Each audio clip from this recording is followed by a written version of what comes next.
Kilmar Abrego Garcia. Thanks for being here, Brian.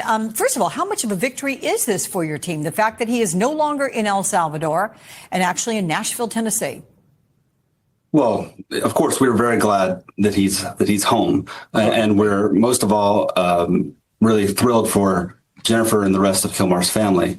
But it's fitting that this case began with an abuse of power and is now that Kilmar's home, but only by an abuse of power. God. All right. Now, what he means by that is he's like, this guy's upset because he thought that they were bringing Kilmar Garcia home to face deportation court, so, they can appeal. But actually, no, he didn't even know for some reason that, his deportation case was closed due to the fact that he was being deported through the Aliens Enemies Act because he's an MS-13 gang member. That's been closed. What Kilmar Garcia got brought back for was an arrest warrant was sent to President Bukele of El Salvador, and President Bukele complied with the arrest warrant to send him back for, human smuggling, possible sexual assault charges, gang activity and all that good stuff. There was a long list of crazy crimes that this man Kilmar Garcia was committing. I believe I had the video of Pam Bondi. We'll get into it in a second. Brian, I'm curious your reaction to the conspiracy to transport aliens and unlawful transportation of undocumented aliens charges that he is facing. What's your response to that? So, but now before we get too deep into this, we do want to make sure we have, all the charges lined out that we know of. So let's go ahead and, let's hear Pam Bondi. I know some of us probably for the third time listen to her read out these crazy, insane charges that Kilmar Garcia has been indicted on through a grand jury, which is an unbiased group of people from the judge and the prosecution that looks at the evidence and says, okay, yeah, bring this guy in. And it's the feds. Remember, guys, 99% conviction rate, AKA most likely he did it. We're grateful to President Bukele for agreeing to return him to our country to face these very serious charges. This is what American justice looks like. Oh, man. Appreciate you, Luke. Almost forgot. Let me go ahead and post it in right now. Upon completion of his sentence, we anticipate he will be returned to his home country of El Salvador.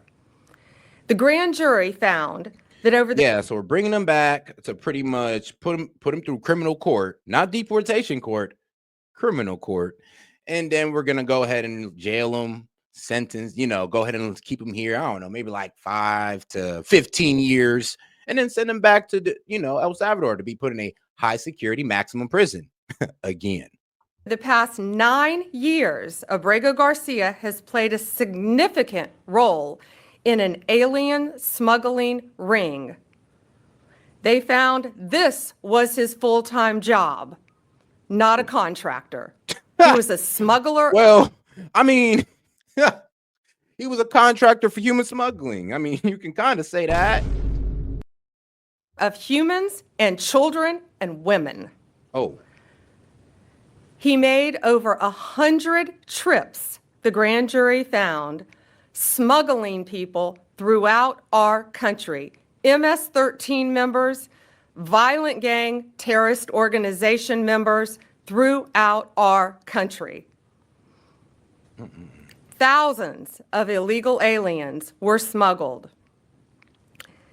This is especially disturbing because Abrego Garcia is also alleged with transporting minor children. The defendant traded the innocence of minor children for profit.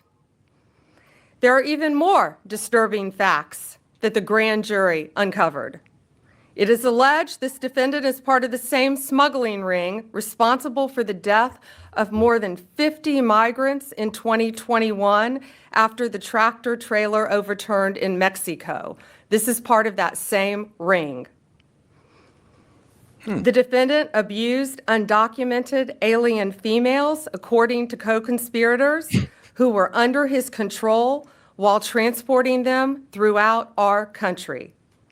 This defendant trafficked firearms and narcotics throughout our country on multiple occasions. Yeah, remember, this is all evidence gathered by the DOJ, gathered by the Prince George Police Department, gathered by the Immigration Police or ICE, So yeah, there's a lot of police work that was put into this, hours, days, weeks that was put into this police work to them to put before a grand jury to them to get this indictment on him, on Kilmar Garcia. Like I said, if it's the feds, then man, due to their conviction rate, most likely he did it. They were using vehicles, SUVs, with added seats in the back, floors that had been ripped out, guns, narcotics, children, women, MS-13 members. That is what the grand jury found. A co-conspirator alleged that the defendant solicited nude photographs and videos of a minor. A co-conspirator also alleges the defendant played a role in the murder of a rival gang member's mother. Yo. All right, guys. And I went ahead and posted a call-in link in the post tab. So if you're a member or if you supported at least $1 to the show, you can go ahead and call in. Appreciate the support, guys. Let's keep it going. Now let's dial it back a little bit. And I asked for the callers to go ahead and wait for this video to get done. And then we'll go ahead and open up that call-in line, or, you can go ahead and come in the background if you want. Solicited nude photographs and videos of a minor.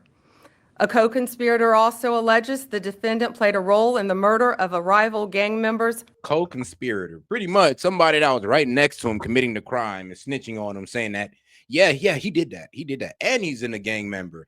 And he traffics people and drugs and arms. Like, bruh, he was worse than what I was saying he was. And I know you guys remember me covering this man. I said that he's just a gang member, a wife beater, and that was it. This right here is way worse than I could imagine. I'm like, whoa. Mother. These facts demonstrate Abrego Garcia is a danger to our community. We want to thank the Department of Homeland Security, the FBI, our state and local partners, our acting U.S. Attorney Robert McGuire, and prosecutors from the Joint Task Force, Vulcan. Questions? Attorney General, the traffic stop that we've seen video of from Tennessee, where Abrego Garcia was first identified by the local. Yep, stopped and driving without a license. Actually, I think his license was driving without a license. I think he said it was suspended, but then it came confirmed that he doesn't have one. I mean, how could he have one? He's an illegal. But then he does have a car and all that good stuff. So yeah, the man was basically a smuggler, human smuggler, drug smuggler, gun smuggler, did not matter, and also selling child pornography. Authorities at the time, the Homeland Security Department declined to take custody of him. What has happened in between that time and in between the time that the government has been arguing that he was not returnable from El Salvador? What has happened since in this investigation that brought you here? Yes, the question was in 2021, there was the traffic stop. And what has changed since then? What has changed? Pretty much, they want to make an example. I'll just speed it up. They wanted to make an example out of Kilmar Garcia being a human smuggler, and they want to show these illegals what we're going to do to you if you want to be one. Like, we don't care. We don't care if we deported you already. We'll bring your ass right back to face justice for what you have done to American people and your own people too, and what you've done inside this country, heinous crimes.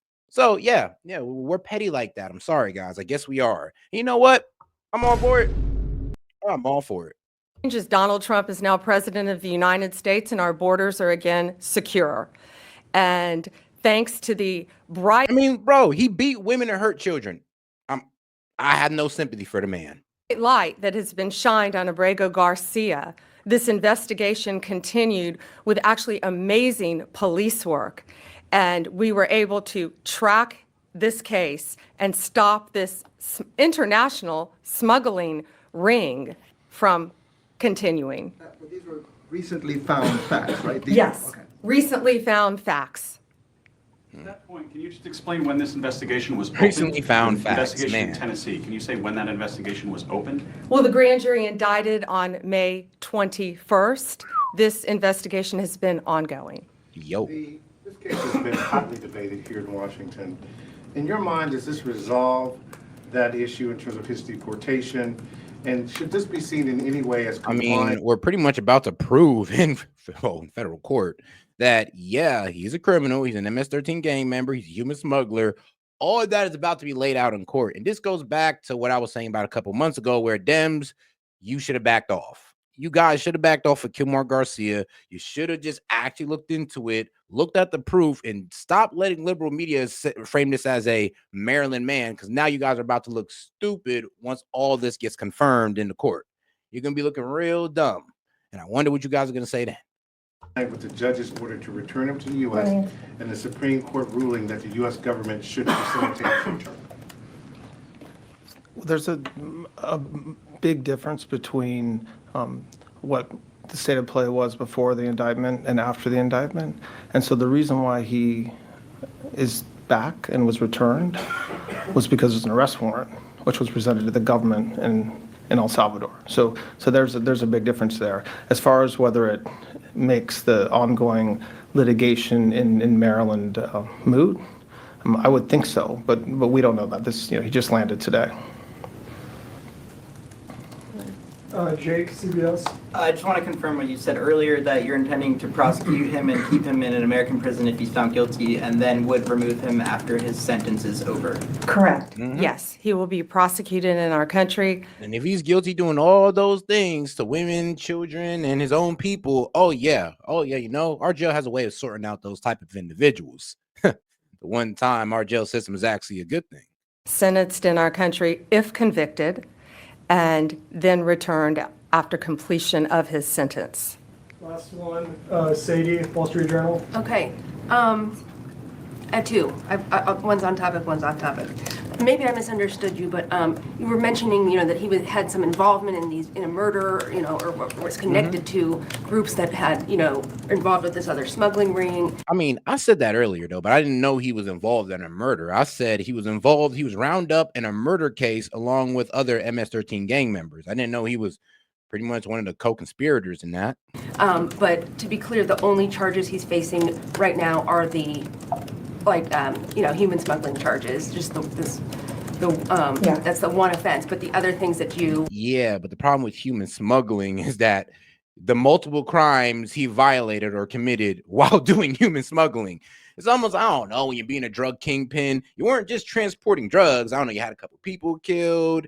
I don't know, you got some money laundering going on. There's a lot other crimes that kind of lead in or that go on, under the guidelines of being a drug pin or a kingpin, just like a human smuggler. I mean, you had to violate some human rights. You might have had to off somebody. You might have had to, I don't know, essay a couple women. I don't know, had to, but you probably did.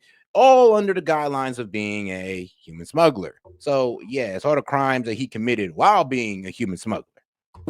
have talked about are not actually in the indictment? No, co-conspirators allege that, and we were clear to say that. He is charged with, it's not only very serious charges of alien smuggling. And again, there were children involved in that. Human trafficking, not only in our country, but in our world, is very, very real. It's very dangerous.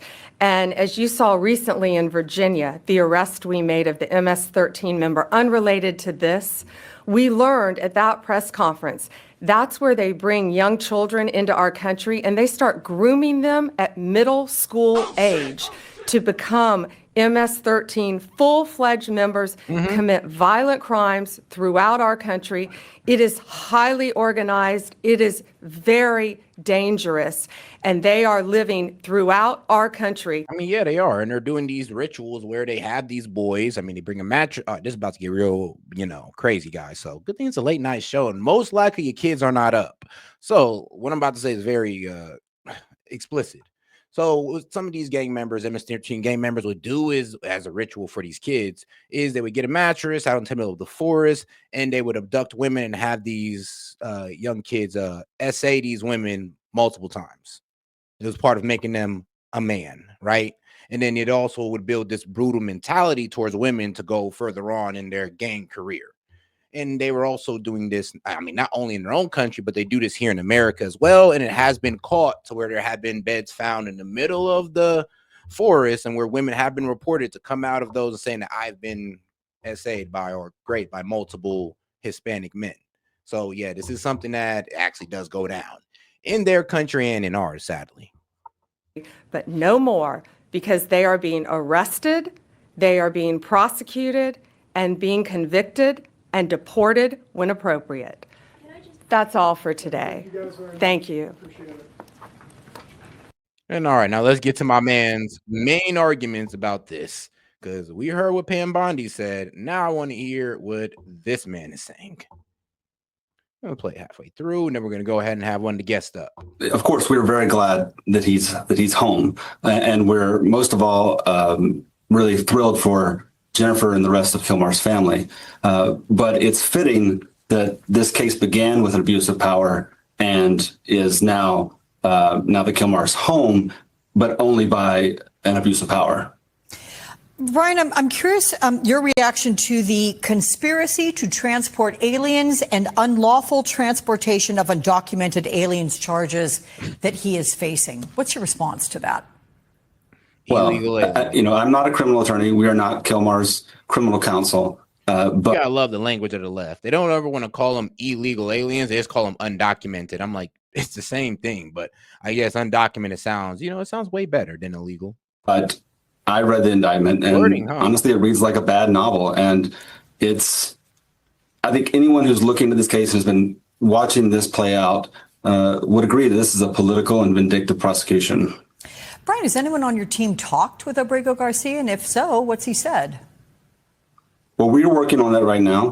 We learned about Kilmar's return, just like the rest of the country did, and we're working on the logistics to get down there and visit with him for the very first time.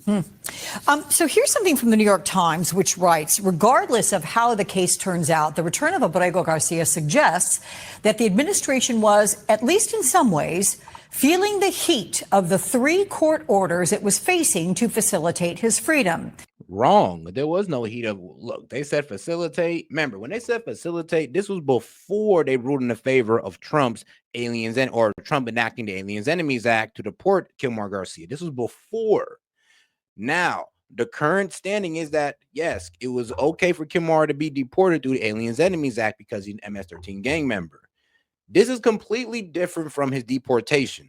This is about his criminal charges. The criminal acts that he was committing while in America is what he's being brought back on. This has nothing to do about the heat that was being placed on about his deportation. Nothing to do with it. But all right, man, let's go ahead and have my man Luke up here. Hey, Luke, how you doing? Good. How are you? Man, I'm doing all right. So what you think about this crazy situation now? Shoot, where do you want to start? Oh, man, I could talk about anything. But yeah, to stay on the topic, to me, it's just real black and white. I don't know where all the confusion is. You just need to hear the other side of it. Yeah. And that's a problem. The Democratic Party never really hears the other side. Or I see the libs never heard the arguments against Kilmar Garcia. They just went so I guess balls to the wall on, oh, well, Trump is bad. He just hates all immigrants. So it must be illegal. It must be a problem. When no, this is all valid. I know. And it's all just a stereotype, they've really stereotyped the conservatives and the Trump supporters and the right. And it's what they do, And they're running on it. Yeah. And, we watch their side of it so we can formulate arguments. I mean, come on, they need to do the same. Exactly, because now they got to defend this, and now it does seem like there's a whole bunch of spiraling going on, all types of mental gymnastics. Because look what the New York Times is doing. Exactly. Instead of just admitting that, hey, we got it wrong, they're saying, oh, this is because there might have been heat placed on the administration. I'm like, no, they didn't care about that heat. This is all about the criminal charges. Yeah, a bunch of deflecting and, let me cut you off while you're making your point so I can change the topic. Exactly. Bunch of insecurities coming from the left. Honestly, I don't even know how they still stick with the mainstream media the way they do. It's almost scary because, these guys have made you guys look stupid so many times on so many arguments. at a certain point, I'll just look at these guys and be like, look, I can't listen to you guys because every time we take your arguments, we come out here against the conservatives, you make us look stupid. And I think a lot of people are leaving the Democrats, and they don't know where to go, like libertarian or somewhere else. But the problem is that they don't watch enough. That's the problem set. They have a couple shows that they watch, and they claim to be experts after they've they get convinced, and then they just they're like, oh, this is how it is, and then they just repeat that over and over again, and then we say something completely different, and they're like, they don't understand where it's coming from. Yeah, it's like lies, or and they already. Here's the thing: what always irritates me about Dems, they never really have a real argument. They said you're lying, you're wrong, and that's it. That's all they say. They never really have like, all right, well, make the correction then, and they have no correction. They just say, no, I just know you're wrong. Yeah, my kids talk to each other like that. Exactly. Like, you're just wrong. Like, why am I wrong? Like that, you're just wrong. Yeah, nuh-uh. Exactly. It gets a bit childish. That's what we're just looking at them like, all right, do you not know we're trying to have an adult conversation with you, but you're not even trying to have one back? And you're right, though, when they say they listen to their favorite personalities on it be either mainstream media or their favorite political pundit on YouTube, etc. And they do no background. They don't even do no research. Or I would always say this: anytime I hear my favorite political pundit or YouTube guy going against somebody and what they say, I listen to that person, even though I know I may not agree with them, but I still listen to them to hear the clarification of their arguments. Yeah, well, part of the problem is the conservatives have like just a handful of people, right? The liberals, they have, they might even have hundreds of people that that they can watch that, take their side of it. But yeah, so we're not privileged enough to have just tons of people backing us for, whatever we think. Yeah. Yeah. So so the problem is that we're kind of forced to kind of just tolerate these bad ideas. Yeah. No, actually, I would give you this one. There's one thing that you said that was really crucial. It was the fact that, like, well, where's our ideas even being taught? Like, if you go to university, it's mainstream, it's liberal talking points that are being taught. So I do get what you're saying. Is like, well, where do people go to listen to our side when mainstream media, like, what do we have honestly on mainstream media? Everybody admits it. Well, we just got Fox. Everybody else is for the left. Right. And when you go to school, mainly liberal. Right. And, Fox just does not lie like CNN or MSNBC. That's why I wanted that poll the other night. But,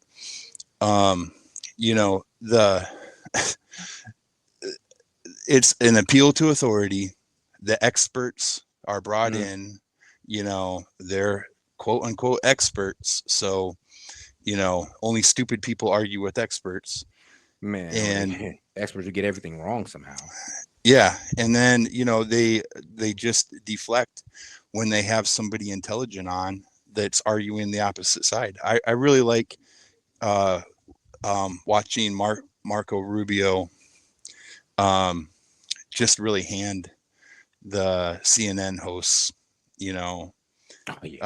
He gives it back to him, and JD Vance is so good and skilled at being concise, getting the point across, answering the questions, not deflecting. It's but it's rare, and then you have, it is rare to have these, or I would say to have, well, because I ain't gonna lie, like JD Vance is almost like the conservatives Obama. The man just knows how to talk. He definitely does. He got the image and everything that, the I came from the bottom image and all that good stuff. The same one that Obama kind of had. So it's almost like the conservatives, I know it sounds wild to say, we kind of like we found ourselves in Obama. except without Yeah. all the warmongering policies.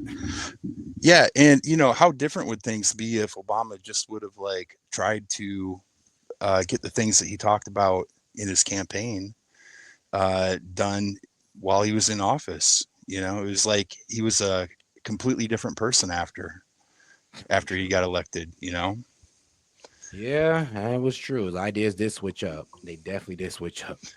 But I, all I right. think money talks. Yeah, that It's is just definitely true. yeah, Because I'm always did say like Nancy Pelosi in the 90s, way different to Nancy Pelosi way in like different. the mid what was it, like mid 2000, like 2015 or so and forward, just way different. Inside Way trading and different. all but if you ask Nancy Pelosi in the 90s, she'd be like, oh, I'd never do that. Exactly.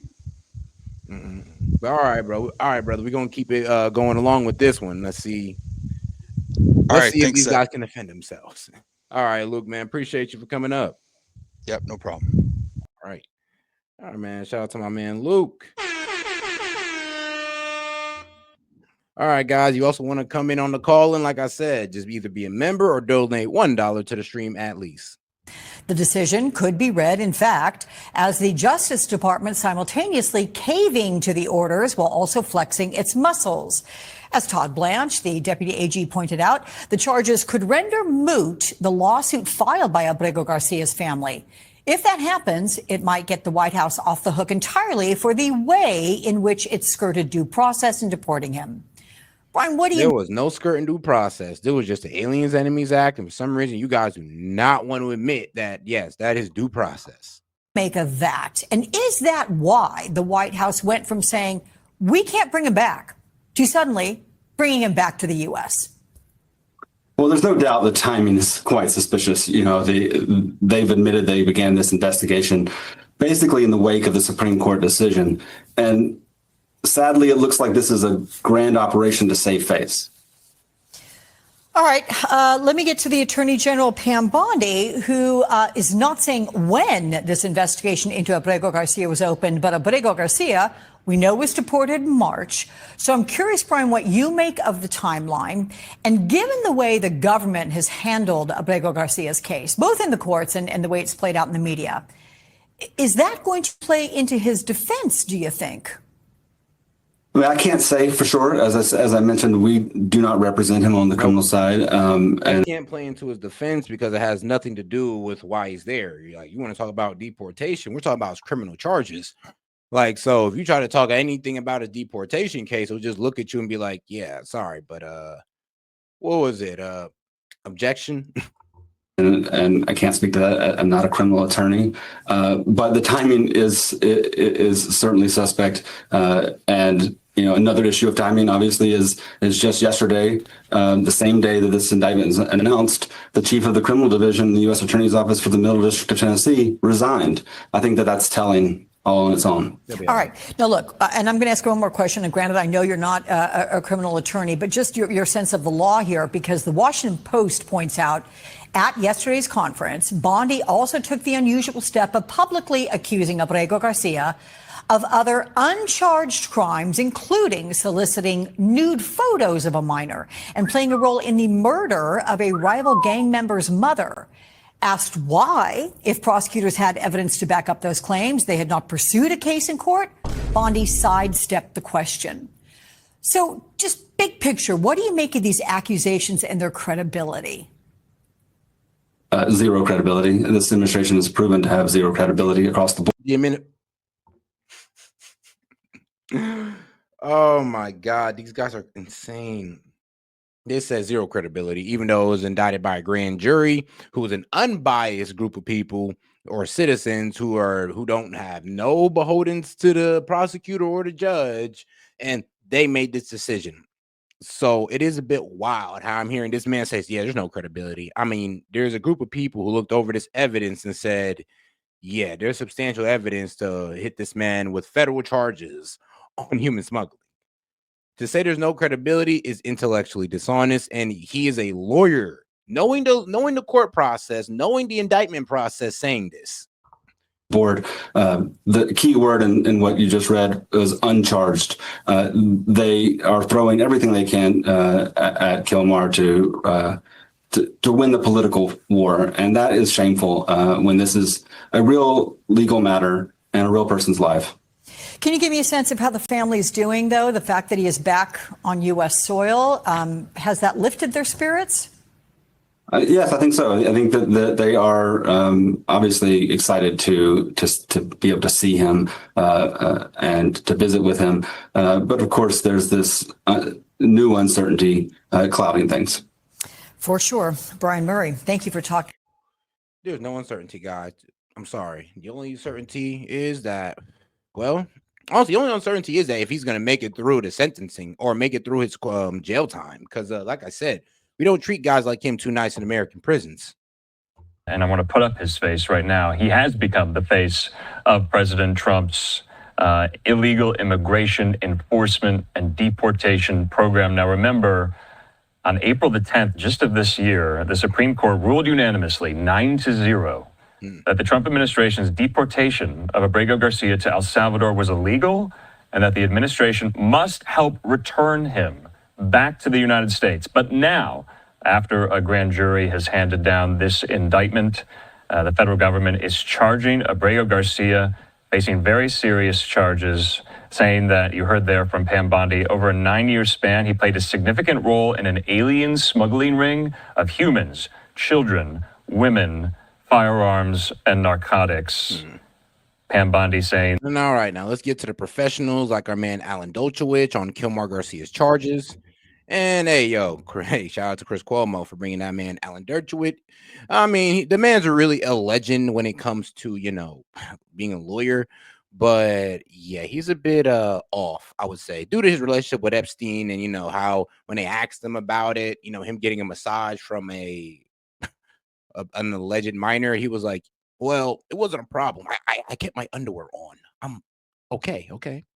Let us discuss with two better minds of both law and politics variety. All right. Former New Hampshire Governor Chris Sununu, friend and frequent host of this show, and author of The Preventive State. Very cool, provocative. Alan Dershowitz. It's good to see you, sir. Thank you for being here. Congratulations on the new book, The Preventive State. Governor, good to have you as well. Let's talk law and politics. First, law. Help me understand this situation, Professor. I thought they were going to just challenge the basis for the fear of return. Instead, federal charges for trafficking. Big mistake, big blunder by his lawyers. His lawyers never, ever should have tried to bring him back to the United States. They should have filed a motion having him transferred from El Salvador or Nicaragua, where maybe there was some fear, to another place, say, Yeah, and that's the problem because everybody wants to say that there was an error in the port. There was no error in the porting. Well, actually, no, I'll be honest. And I'm always honest with you guys. But I do want to make sure I correct myself when I say this. Now, the only error in deporting Diego Garcia was the fact that instead of importing him to Guatemala, we deported him to El Salvador because there was, he had fear for his life of, being prosecuted in El Salvador. And I mean, he was an ex-MS-13 gang member. So it makes sense. It does make sense. That was the only error. But through the Aliens Enemies Act, it made the deportation legal. And that's what the Supreme Court voted on. So they ordered the facilitation of his return. They called Bukele. He said, no, I'm not going to facilitate that return. That's all we can do. We have no jurisdiction over El Salvador. Now, you're right. His lawyers could have actually made a case and been like, all right, well, why don't we try to get him from El Salvador to somewhere else, to the Guatemala, and then we'll just leave it at that. I mean, and, maybe Bukele would have been a little bit more light towards that, but most likely not, because he told the world that, yeah, he wants to keep him. But it is a bit funny now that we sent an arrest warrant to Bukele. Now they're like, oh, now he's like, oh, no, go ahead, have him. He did all this. Yeah, go ahead. Go ahead. Just make sure you send him back when you're done. Argentina or Brazil. He might be a free man today if they had done that. Remember that he was ordered deported. The only flaw in the order was where he was sent. Yep. As Alan Dershowitz said, the only flaw in the order is where he was sent. Pretty much saying that he was supposed to be deported. His deportation was valid. It's just where he was sent to be deported was not supposed to be the case. It's supposed to be Guatemala, but he's an El Salvadorian citizen, so we sent him to El Salvador. and he got sent as part of Aliens Enemies Act as an MS-13 gang member. So I see why that was a bit skirted and was like, well, bro, you're from El Salvador, you're going back to El Salvador. Not whether he was sent. And so I think he may spend a long time in prison. If he's found guilty, he's presumed innocent. But if he's found guilty, he's going to spend a long time in prison complaining about his ideological radical lawyers who made a hero out of him. Yeah, that's true.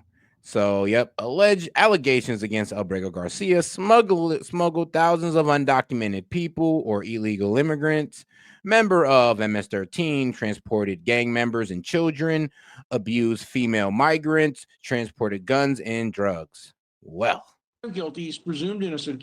But if he's found guilty, he's going to spend a long time in prison complaining about his ideological radical lawyers who made a hero out of him and try to get him back to the United States when that was not in his own self-interest.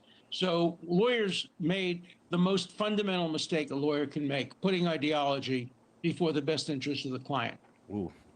One quick bounce question, and then I'm coming to the gov. That is true, though. His lawyer did screw him because he's like, bro, instead of trying to paint this man as a hero, you should have dealt with him for what he was. And if Loki tried to just either get him somewhere else or either try to fight for this, fight. Yeah, that's the best thing his lawyer could have done was fight for his safety in a prison in another country or in Guatemala, which who knows what they'd have done with him there. They might have just released his ass into the public for all we know. So, yeah. Or he had family in Guatemala that could probably take him in and he'd just stay there. Like, you kind of see where they could have helped him out a little better than trying to make him a hero and try to get him brought back here to a country he was honestly formerly deported from. Professor, the idea of what America should have done with him. Why these charges from a traffic stop that didn't seem to amount to much when it happened, instead of challenging the stay of removal? Well, they can do both. That's the problem with what the lawyers did. They're going to have a trial. If he's convicted, they're happy. But if he's acquitted, they can still bring the deportation charges because the standard of proof is very different in deportation charges. All they would have to do is deport him to a country where he could not make a plausible claim that he's in danger. So from the government's point of view, it's a win-win to do it this way.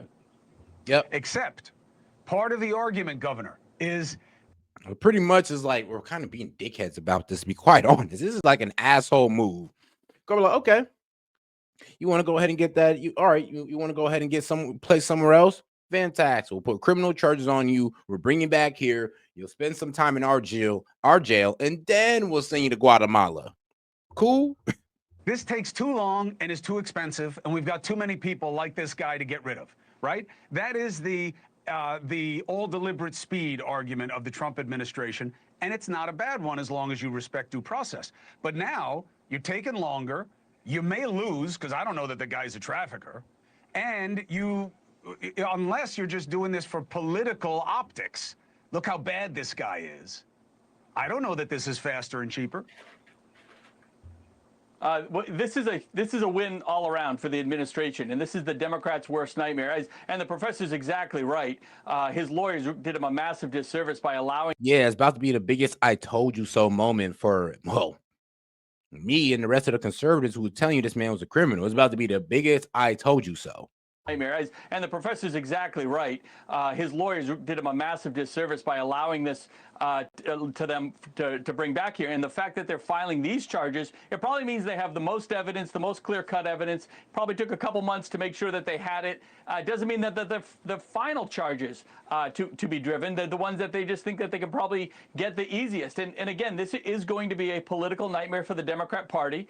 The insiders in Washington hate the fact that this is still going on. They hate the fact that Senator Van Hollen has made such a spectacle of this, and it has become something that defines the Democrat Party. So was it done for political purposes? No, it was done because the court said you got to bring him back. So Trump said, okay, we will follow the court order. We're not going to defy that. But he's going to stand for those charges. And why are they charges from 2022? Because the FBI at the time wasn't pushing any of this stuff. Just because they didn't push it in 22 doesn't mean it didn't have merit. It meant that you had a lot of weak folks that didn't want to bring up these types of issues and challenge these types of cases, given the previous administration's open border stance. Damn. Thank you for watching. Subscribe below and.